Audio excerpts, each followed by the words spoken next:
사울은 두 번의 결정적인 사건으로 인해서 이스라엘의 왕으로서의 그 자격을 잃게 되었습니다. 물론 그는 여전히 이스라엘의 강력한 왕이었습니다. 하지만 하나님은 사울을 버리셨고 사울을 대신할 왕을 새롭게 세우고자 하십니다.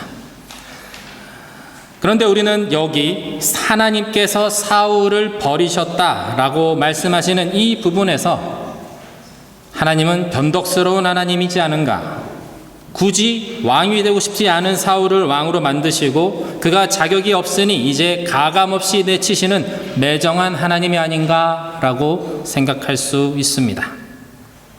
이렇게 비판적인 마음으로 성경의 말씀이 다가오는 분들은 객관적으로 성경을 보기 위해서 노력하는 분들에게 나타나는 어떤 모습이라 할 수 있을 것입니다. 성경의 말씀 안에 들어가서 말씀을 읽어 내려가기보다는 성경의 밖에서 객관적으로 약간의 의심을 가지고 팔짱을 낀 채 한 발짝 정도 물러서서 말씀을 보고 있는 것입니다. 이성입니다. 현대적인 문화와 현대적인 이성의 빛으로 그 성경의 사건에 다가가고자 하는 어떤 전형적인 모습이라고 할 수도 있을 것입니다. 이러한 사람들이 간과하는 것 중에 하나는 무엇이냐면 성경이 영적인 책이라는 점입니다. 성경은 문학서적도 역사서적도 이야기책도 아닌 철저하게 하나님의 전적인 권위 아래서 쓰여진 책입니다. 그래서 성경은 계시의 책입니다. 계시는 아포칼립스라는 뜻인데요. 절대로 보여줄 수 없는, 감추어져 있는 것입니다. 절대로 보여줄 수 없는, 절대로 알 수 없고 보여줄 수 없는 그것을 뚜껑만 살짝 열어서 그 안에 숨겨져 있는 비밀의 정말 조각 같은 그 일부만을 잠깐 엿보는 것을 아포칼립스, 곧 계시라고 합니다.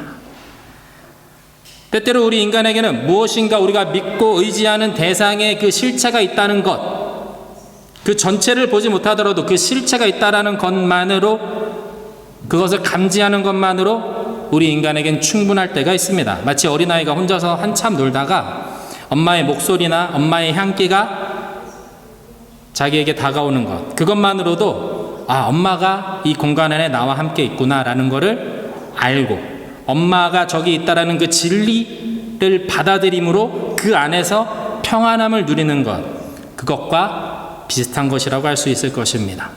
성경은 완전한 진리이신 하나님의 전부가 아닌 하나님의 일부를 볼 수 있게 하는 책입니다. 그래서 전체적인 진리에 대해서 이해하고 받아들이고 그것을 신뢰하며 나아갈 수 있도록 계시, 조금을 열어서 보여주는 책이라고 할 수 있습니다.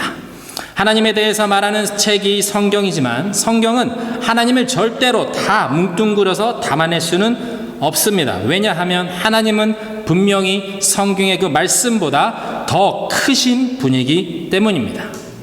성경을 읽어가다가 걸리는 부분들이 분명히 있습니다. 지난주에 나눴던 모든 생명을 멸절하라 라는 그 헤렘의 명령이나 오늘 사울을 버리셨다 라고 표현되는 부분이나 성경에서 바로 즉각적으로 이해가 가지 않는 부분들이 가끔씩 우리의 믿음을 흔들릴 때가 있습니다. 이럴 때는 좀 더 차분히 성경을 읽어보시기를 부탁드리고 싶습니다. 조금 더 시간을 가지고 겸손하게 하나님을 인정하는 그 마음과 자세로 하나님께서 왜 이렇게 하셨는지에 대해서 묵상하면서 하나님이 대체 어떤 분이시길래 이렇게까지 하셔야만 했는지를 알아가고자 하는 마음으로 성경을 읽어 내려가시는 것입니다. 그러면 분명히 하나님께서 살아 역사하시는 하나님이시라면 여러분에게 분명하게 말씀해 주시고 응답해 주실 것입니다. 하나님께서 사울을 버리셨다라는 말씀을 받아들이지 못하는 것은 오늘날 우리뿐만 아니었습니다. 사무엘도 사울이 하나님으로부터 버림받았다라는 사실을 깨닫고 슬픔에 잠기게 됩니다. 오늘 본문 1절의 말씀에 보면 사무엘이 사울로 인해서 슬퍼했다라고 기록하고 있습니다. 사무엘은 순수했던 청년 사울의 손을 잡고 이끌어 그에게 손수 기름을 붓고 그를 이스라엘의 왕으로 세우면서 달라지고 변화할 이스라엘을 기대했을 것입니다. 하나님께서 새롭게 하실 이스라엘을 그는 꿈꿨다라는 것입니다. 그러나 사울은 점차 타락의 길로, 불순종의 길로 가고 말았습니다. 성경에서 나타나는 단 2번의 실수로 하나님께서 사울을 단죄하지는 않았을 것입니다. 분명히 수없이 많은 일들이 그 사이에 있었을 것입니다. 성경은 그 중에 일부 대표적인 사건들만을 기록하여 전체적인 스토리를 지금 끌고 가고 있을 뿐입니다. 그렇습니다. 한 번의 만남, 한 가지 사건으로 한 사람을 다 평가할 수는 없습니다. 그러나 사울은 이 결정적인 2가지 사건으로 인해서 그가 어떤 왕인지, 다시 말해 그의 중심에 무엇이 있는지를 온전히 드러나게 되었습니다. 그러므로 하나님의 백성들을 이끌 왕으로서의 자격을 잃게 된 것입니다. 사랑하는 성도 여러분, 하나님은 참으시는 분이십니다. 자비로우신 하나님이십니다. 출애굽기 34장 6절에는 자비롭고 은혜로우며 노하기를 더디하시며 사랑과 진실이 풍성하신 하나님이다 라고 기록하고 있습니다. 하나님은 굳이 그렇게 하지 않으셔도 되지만 인간과 언약을 맺으시고 그 언약에 스스로를 묶어 그 약속을 잊어버리고 하나님을 등진 그 백성들과의 약속을 이루시기 위해서 홀로 벳세메스의 길을 걸어가셨고 굳이 세상에 사람의 모습으로 오셔서 고난과 수치를 다 당하시고 십자가 골고다의 길을 걸어가시는 분이 바로 하나님이시라는 것입니다.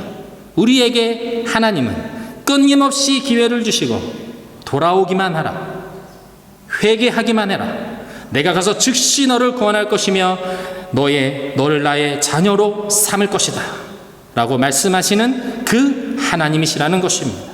그 하나님께서 사울에게 아말렉을 진멸하라라는 명령을 주셨다라는 것은 이스라엘의 왕으로서 순종할 수 있는 마지막 기회를 한 번 더 주셨다라는 것이죠. 그러나 그 명령의 의미, 그 말씀의 무게를 가벼이 여긴 사울은 결국 하나님으로부터 버림을 받게 된 것입니다. 사무엘은 이러한 상황을 받아들이는 것조차 힘겨워했습니다. 그 누구보다 사울 왕의 성공을 바랐기 때문입니다. 그러나 하나님께서는 단호하게 사무엘에게 말씀하십니다. 오늘 본문 1절에서 3절의 말씀인데요, 저와 여러분 함께 읽어보도록 하겠습니다. 1절부터 3절입니다. 시작. 여호와께서는 사무엘에게 말씀하셨습니다. 내가 이스라엘을 다스리지 못하도록 사울을 버렸는데 너는 언제까지 사울을 위해 슬퍼하겠느냐? 내 뿔에 기름을 채우고 길을 떠나 베들레헴의 이새에게로 가거라. 내가 그의 아들 가운데 하나를 왕으로 선택했다. 그러자 사무엘이 말했습니다. 제가 어떻게 가겠습니까? 그 소식을 들으면 사울이 저를 죽일 것입니다. 여호와께서 말씀하셨습니다. 암소 한 마리를 끌고 가서 내가 여호와께 제사를 드리러 왔다고 말하여라. 그리고 이새를 제사 드리는데 초청하여라. 그러면 어떻게 할지 내가 내게 알려주겠다. 너는 내가 일러주는 사람에게 기름 부어야 할 것이다. 말씀을 통해서 우리는 하나님께 순종하며 나아가는 구체적인 방법에 대한 인사이트를 몇 가지 발견할 수 있게 됩니다. 하나님께서 일하시는 방법에 맞추어 순종하며 따라가기 위해서 우리는 첫 번째로는 감정에 이끌리지 말아야 한다는 점입니다. 하나님께 온전히 순종하기 위해서 우리는 우리의 감정을 때때로 배제할 수 있어야 합니다. 우리가 느끼는 연민, 우리가 느끼는 동정심은 하나님의 뜻을 분별하는 데 방해가 되기 때문입니다. 사울을 향한 사무엘의 연민은 사무엘이 하나님의 뜻을 깨닫지 못하게 지금 가로막고 있습니다. 사랑하는 여러분, 마음이 복잡할 때 하나님 앞에 엎드려 기도하면 우리는 우리 감정의 부산물들이 잔잔히 가라앉는 것을 경험할 수 있게 됩니다. 또렷하게 보이지 않았던 것들이 나의 복잡한 감정의 덮개가 벗겨지면서 점점 분명해지는 것을 경험하게 됩니다. 감정의 소용돌이 속에서는 잠잠히 주님 앞에 머무르며 하나님의 뜻을 구하며 기도 가운데 나아갈 수 있어야 합니다. 분노와 슬픔으로 기도할 힘조차 없을 때는 말씀으로 나아가며 말씀을 읽고 중간중간 쉬며 기도하고 또다시 말씀을 읽고 중간중간 또 기도하며 그렇게 계속해서 하나님 앞에 나를 던질 수 있어야 합니다. 나의 감정이 가라앉고 나의 어떤 생각들이 가라앉으면 주님의 뜻이 떠오르는 것을 여러분은 분명히 경험하게 되실 것입니다. 두 번째로, 아직 정리가 되지 않고 이해가 되지 않더라도 분명한 하나님의 명령이 떨어졌을 때는 곧바로 행동해야 한다는 것입니다. 하나님의 명령 앞에서 사무엘도 사울이 다른 사람에게 기름 부으러 간다는 것을 알면 자신을 죽일지도 모릅니다 라고 말하며 주저하는 모습을 보입니다. 마치 모세가 그 부르심 앞에서 저는 말을 잘 하지 못합니다 라고 하면서 즉각적으로 순종하지 못했던 그 모습과 너무나도 비슷합니다. 그러고 보면 성경은 모세도 사무엘도 우리와 똑같은 사람이라는 것을 가감없이 드러내며 보여주고 있습니다.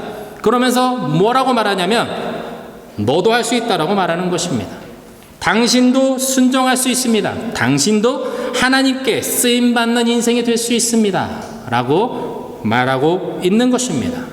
하나님께서는 변명하는 사무엘에게 사울 왕에게 어떻게 이야기할지, 이새의 가족을 어떻게 불러낼지 자세하게 말씀해 주십니다. 그저 순종하는 하나님의 사람에게 하나님은 정말 자세하게 하나님의 명령을 전달하시는 분이십니다. 그런데 여기에도 또 한 가지가 있습니다. 하나님께서 말씀하시되 완전히 다 말씀하시지 않는다라는 점입니다. 그냥 처음부터 기왕 말씀하시는 김에 이새의 아들 중에 막내 아들 다윗에게 가서 기름을 부으라 이렇게 말씀해 주시면 될 것 같은데 하나님은 이새의 아들 중에서 누구에게 기름을 부을 것인지는 말씀해 주지 않으시고 사무엘을 보내십니다. 바로 이 지점에서 하나님의 의도가 담겨 있다는 것을 우리는 알아챌 수 있어야 합니다. 하나님께서는 어떤 일을 하실 때 분명한 목적과 의도를 가지고 하시는 분이십니다. 그것은 하나님의 말씀을 따라 순종하며 살아가는 사람들을 통해서 하나님이 어떤 분이신지 보여주시고자 계시하여 주시고자 하시는 것이라 할 수 있습니다. 사무엘에게 끝까지 하나님을 의지하며 순종하는 것을 요구하시면서 그 믿음을 달아보시는 것입니다. 그의 온전한 순종을 요구하시는 것입니다. 그리고 사무엘에게 준비하신 은혜가 있습니다. 그것이 무엇이냐면 실패한 사울로 인해서 슬퍼했던 시간을 넘어서 새로운 소망으로 나아갈 수 있도록 기대감과 은혜 또한 주시고자 하는 것이죠. 하나님의 계획하심의 끝을 모르기 때문에 사무엘은 더욱 하나님을 의지하며 나아갈 수 있게 됩니다. 오늘 우리의 삶도 그렇지 않습니까? 우리 각자의 인생에서 하나님의 계획하심의 끝을 아직 보지 않았기 때문에 우리는 하나님을 더욱 의지할 수 있습니다. 때로는 힘든 일이 있을지라도 아직 우리를 향한 하나님의 뜻은 완전히 다 보여지지 않았고 아직 우리의 삶은 끝나지 않았기 때문에 우리는 소망 되시는 주님을 보며 오늘 하루도 감사함으로 살아낼 수 있는 것입니다. 아직 끝나지 않은 주님의 계획하심을 기대하며 오직 주님만을 바라보며 감사로 하루를 살아가는 저와 여러분 모두가 되시기를 주님의 이름으로 축원드립니다. 사무엘의 2세가 살고 있는 베들레헴에 드디어 도착했습니다. 이제 궁극적인 하나님의 의도가 2세의 아들들과 사무엘이 만나는 그 자리에서 드러나게 됩니다. 오늘 본문 6절과 7절의 말씀입니다. 한번 같이 읽겠습니다. 6절과 7절입니다. 시작. 그들이 도착하자 사무엘이 엘리압을 보고 생각했습니다.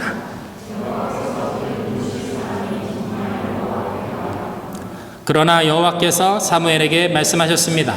겉모습이나 키를 보지 마라. 나는 그를 이미 버렸다. 내가 보는 것은 사람이 보는 것과 다르다. 사람은 겉모습을 보지만 여호와는 마음의 중심을 보신다. 엘리압은 2세의 첫째 아들입니다. 그를 보면서 사무엘은 와, 과연 하나님께서 선택하신 왕이 될 만한 사람이구나 감탄합니다. 바로 그 순간 하나님께서 사무엘에게 말씀하십니다. 겉모습이나 키를 보지 마라. 내가 보는 것은 사람이 보는 것과 다르다. 사람은 겉모습을 보지만 여호와는 마음의 중심을 보신다. 이 일은 아주 짧은 시간, 그 찰나에 일어났습니다. 엘리압을 보고 사무엘이 드는 생각이 와, 훌륭하다, 역시 왕이 될 만하다였고, 그러한 생각이 듦과 동시에 하나님의 말씀이 그 생각을 깨뜨리면서 울려 퍼지는 것입니다. 나는 그를 이미 버렸다. 나는 그를 선택하지 않았다. 나는 중심을 보는 여호와다. 하나님은 엘리압을 알고 계셨습니다. 사무엘은 엘리압을 처음 만났지만 하나님께서는 엘리압을 이미 아시고 그를 버리셨습니다. 다시 말해 엘리압의 삶이, 그의 중심이 하나님이 원하시는 그 기준에 미치지는 못했다라는 의미가 됩니다. 실제로 사무엘상 17장에서 다윗이 골리앗과 맞서고자 할 때 다윗을 나무라는 사람이 있는데 그가 바로 엘리압입니다. 다윗은 하나님과 하나님의 군대를 조롱하는 골리앗에 대해서 분노를 느끼고 그에 맞서는 자가 없다라는 것에 다시 한 번 더 분노합니다. 이러한 의분으로 인해 어린 다윗이 자신의 생명을 걸고 골리앗 앞으로 나아가고자 할 때 엘리압이 다윗을 꾸짖습니다. 사무엘상 17장 28절의 말씀을 제가 읽겠습니다. 다윗의 큰형 엘리압이 다윗이 그들과 하는 이야기를 듣고 그에게 화를 내며 말했습니다. 내가 왜 여기 왔느냐? 들에 있는 몇 마리 안 되는 양들은 누구에게 맡겼느냐? 이 건방지고 고집센 녀석, 싸움 구경이나 하려고 온 것이 아니냐? 맏형이었던 엘리압은 다윗이 이스라엘 진영에서 그 누구도 하지 못하는 일을 하고자 일어설 때 다윗의 발목을 붙잡는 역할을 합니다. 엘리압의 말을 요약하면 너는 양치기이고 너는 막내 아들이 불과하다. 너는 아무것도 아니야. 심부름이나 하는 녀석인 내가 뭐라고 감히 골리앗과 싸우겠다는 것이냐? 입니다. 다윗의 정체성을 확인시켜주면서 그를 깎아내리고 있는 것입니다. 엘리압은 지금 자신도 모르게 골리앗의 편에 기울어 버렸습니다. 다윗을 깎아내리다 보니까, 하나님의 마음으로 서 있는 다윗을 깎아내리다 보니까 자신도 모르게 하나님의 반대편에 서 있게 되는 것입니다. 하나님께서 이미 그를 버리셨다고 말씀하신 이유가 바로 여기서 증명되는 것입니다. 만약 엘리압이 하나님을 경외하는 사람이었다면, 하나님을 존중하는 사람이었다면 다윗이 이렇게 말할 때 면박을 주고 무시하는 반응을 보이지 않았을 것입니다. 하나님의 이름으로 일어선 다윗처럼 용기가 없다라는 것에 큰형으로서 부끄러워하거나 오히려 다윗에게 미안해하거나 더 용감히 나서지 못하는 자신을 하나님 앞에서 되돌아보아야 하는 것입니다. 이어지는 장면에서 다윗을 만류하는 사람이 한 명 더 등장하지요. 그 사람이 바로 사울 왕입니다.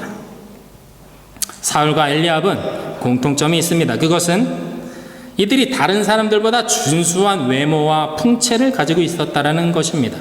그리고 또 한 가지는 하나님께서 버리셨다라고 직접적으로 말씀하신 인물들이라는 것입니다. 이들과 대조적으로 어린 나이와 작은 체구에도 불구하고 하나님의 기름 부으심을 받은 자로 다른 편에 서 있는 인물이 바로 다윗입니다. 사람은 외모를 보거니와 나 여호와는 중심을 보느니라 라는 이 말씀에서 중심은 마음을 뜻합니다. 히브리어로는 레바브라는 단어가 사용되었습니다. 이 레바브라는 단어는 심장이라는 뜻을 가지고 있다고 합니다. 심장이 사람의 생명의 근원으로 여겨지는 것처럼 마음이 그 사람의 존재의 근원이라 할 수 있기 때문일 것입니다. 마음은 그 존재 자체가 딛고 서 있는 토대가 무엇인가를 보여줍니다. 한 사람이 살아가는 가장 근본적인 이유와 목적을 담고 있는 부분이 마음이라고 할 수 있을 것입니다. 잠언 4장 23절의 말씀을 우리말 성경으로 제가 읽어보겠습니다. 그 무엇보다도 너는 내 마음을 지켜라. 그 마음이 바로 생명의 근원이기 때문이다. 현대인의 성경에서는 같은 구절을 이렇게 번역하고 있습니다. 그 무엇보다도 내 마음을 지켜라. 여기서부터 생명의 샘이 흘러나온다. 생명의 샘이 흘러나오는 곳이 마음입니다. 그렇기 때문에 이 마음이 중요하고 이 마음을 잘 지켜야 한다라고 말씀하고 있는 것이죠. 살아가는 힘과 이유가 여러분의 마음에서부터 흘러나옵니다. 마태복음 5장 8절에 마음이 청결한 자는 하나님을 볼 것이다 라고 말씀합니다. 마음이 청결한 자에게 하나님께서 임하셔서 당신의 얼굴을 비추신다 라는 것입니다. 여러분, 사람은 스스로 하나님께 나아갈 수 없습니다. 사람이 원한다고 해서 하나님의 얼굴을 마음껏 볼 수 있는 것이 아니죠. 하나님께서 찾아오셔야만 하나님을 볼 수 있는 것입니다. 그런데 하나님께서 당신을 기쁘게 나타내시는 사람이 바로 마음이 청결한 자다 라고 말씀하고 계시는 것입니다. 혼탁한 세상에서 유혹을 이겨내고 마음을 깨끗하게 지켜내는 자들에게 하나님께서 찾아오신다라는 말씀입니다. 하나님께서는 겉모습을 보고 찾아오지 않으십니다. 그 사람이 얼마나 많은 지식을 가지고 있는지, 그 사람이 얼마나 사회적으로 큰 영향력을 미치고 있는지, 얼마나 많은 돈과 얼마나 큰 명예를 누리는 사람인지 하나님은 관심이 없으십니다. 사람들은 그 키와 외모를 보고 그 사람이 입은 옷을 보고 그 사람이 타는 차를 보지만 하나님은 단 한 가지,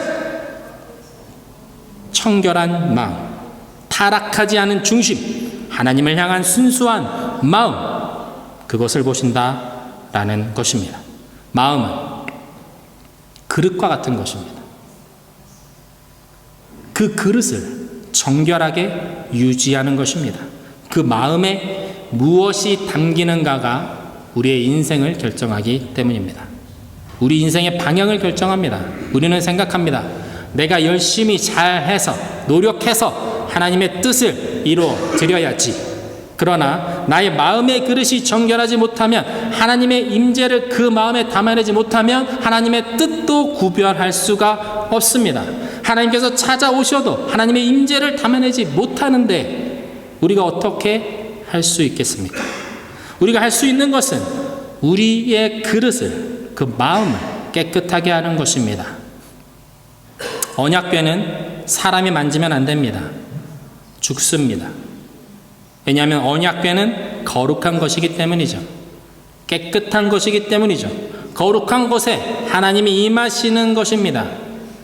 하나님께서는 우리의 마음이 하나님이 임하시는 언약궤가 되기를 원하십니다. 우리 스스로 세상에서 경쟁력 있는 사람이 돼서, 세상에서 말하는 훌륭한 사람이 되어서 하나님께 영광을 돌리는 것이 아닙니다. 나의 꿈과 소원과 하나님 함께 하나님의 영광을 거기에 묻혀서 뭉뚱그려서 같이 생각하는 것이 아닙니다. 내가 나를 정결하게 구분하고 나의 마음을 청결하게 하는 것을 위해서 노력하며 애쓰며 살아갈 때 하나님께서 나에게 찾아오시는 것입니다. 안타깝게도 사울은 이 청결하게 자신의 마음을 유지하는 것에서 실패했습니다. 자신의 욕심과 욕망으로 마음의 그릇을 더럽히고 말았습니다. 그래서 그 결과 하나님의 영이 그로부터 떠났습니다. 다윗은 자신의 마음의 그릇을 정결하게 했습니다. 그 정결한 마음에 하나님의 영이 임하셨고 그는 골리앗을 이겼습니다. 그 청결한 마음의 그릇을 하나님께서 받으시고 순종하는 이스라엘의 왕의 표본으로 다윗을 세우셨습니다. 로마서 8장 9절에서 11절의 말씀을 우리말 성경으로 제가 읽겠습니다. 그러나 하나님의 영이 여러분 안에 거하시면 여러분은 육신에 있지 않고 성령 안에 있습니다. 누구든지 그리스도의 영이 없으면 그리스도의 사람이 아닙니다. 그러나 그리스도가 여러분 안에 계시다면 몸은 죄로 인해 죽으나 영은 의로 인해 살아 있습니다. 예수를 죽은 사람 가운데서 살리신 분의 영이 여러분 안에 거하시면, 그리스도 예수를 죽은 사람 가운데서 살리신 분께서 여러분 안에 거하시는 자기 영으로 인해 여러분의 죽을 몸도 살리실 것입니다. 10절에서 몸은 죄로 죽는다라고 분명히 말하고 있습니다. 그런데 그 다음 절인 11절에 와서 우리 안에 거하시는 하나님의 영, 곧 성령으로 인해서 죽을 우리 몸도 살 것이다 라고 말씀하고 있습니다. 죽을 수밖에 없는데 산다라고 말하고 있는 것입니다. 우리 안에 무엇을 담을 건가가 중요하다라는 것입니다. 우리 육신은 이미 죄로 더럽혀졌습니다. 죄를 가지고 태어나는 것이 우리의 육신입니다. 그래서 육신의 소욕을 쫓아서 세상의 명예와 욕심을 쫓아서 살아간다면 나의 마음의 그릇이 나도 모르게 더럽혀지게 되고 성령께서 거할 수 없는 곳이 되어버린다라는 것입니다. 성령이 임하실 수 있도록 나의 마음을 지키는 것, 그것이 중요합니다. 성령이 임하실 수 있도록 나의 중심, 곧 마음의 그릇을 정결하게 관리하고 유지하는 것이 중요합니다. 그 청결함은 중심을 보시는 하나님으로부터 어떠한 지속적인 확증을 불러옵니다. 여러분, 그 확증이 기쁨입니다.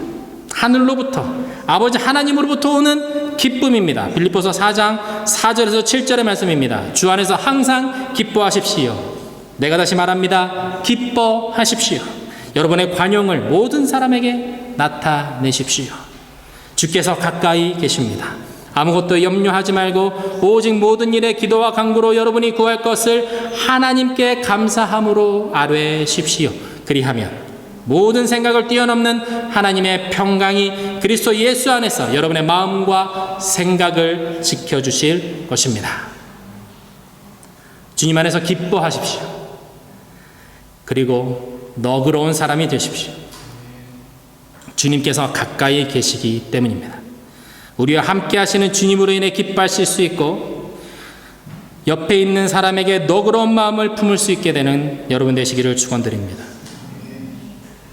우리의 중심에 담겨져 있는 주님의 임재, 주님이 주시는 평안과 기쁨 가운데 거하며 사람들에게, 이웃들에게 친절하며 넉넉한 마음으로 기도하며 그렇게 삶을 살아낼 때 모든 생각을 뛰어넘는 하나님의 평강이 우리의 마음과 생각을 지켜주신다라고 말씀하십니다.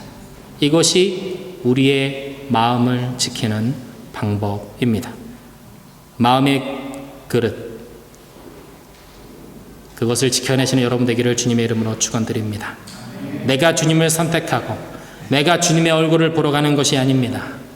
꽃이 아름다운 향기를 내면 나비가 그 꽃을 찾아오듯이 주님을 향한 정결함으로 겸손하게 그리고 너그럽게 하루하루를 그렇게 살아가면 중심을 보시는 하나님께서 그 사람에게 찾아오십니다. 그것이면 우리의 삶을 살아낼 충분한 이유와 힘이 됩니다. 중심을, 그 마음의 그릇을 정결하게 함으로 주님의 임재 가운데 충만한 기쁨으로 살아가는 저와 여러분 모두가 다 되시기를 주님의 이름으로 축원드립니다. 이 시간 함께 찬양하며 주신 말씀 붙잡고 기도하면 좋겠습니다.